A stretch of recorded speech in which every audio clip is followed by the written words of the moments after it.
It's Brian Preston, the money guy. This next question is from Facebook. This is from Ray. Ray says, all I ever hear anymore is Roth, Roth, Roth.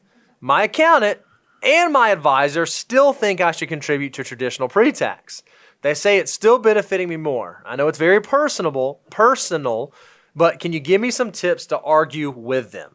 If I were guessing, Ray, I'm going to guess you're in a higher income situation. And so your accountant and your advisor are saying, hey, Ray, that pre-tax benefit that you were doing into your 401k is giving you a really healthy tax benefit because it's reducing your tax liability each year.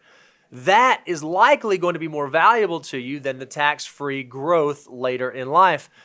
If the mathematics are just absolutely substantiating that claim, it's going to be hard to rebut that. It's going to be hard to say, oh, well, forget all that. You should do Roth anyways. But he's saying, okay, well, are there some counterpoints I could say? What are some things that might change the equation? Like if I'm like super, super young, or maybe it's not an either or, maybe it's a both and.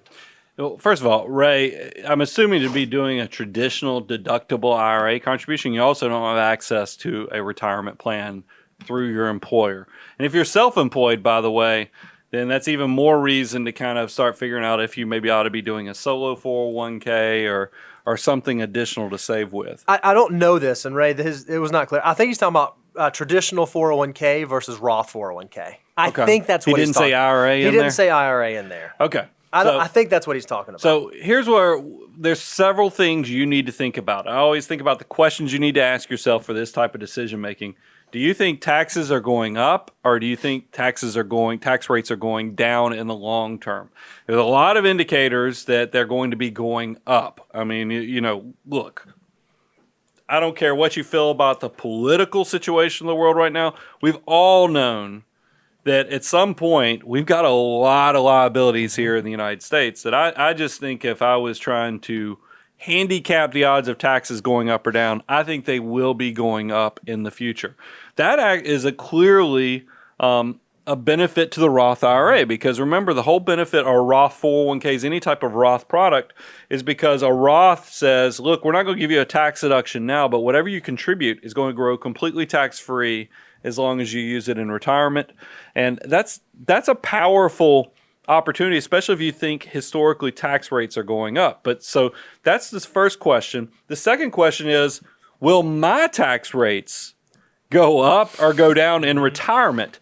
And here's the thing about this is if you're a high income person, and we've tried to do the math on this to help you guys out and give you some information, and this could change if tax rates go up.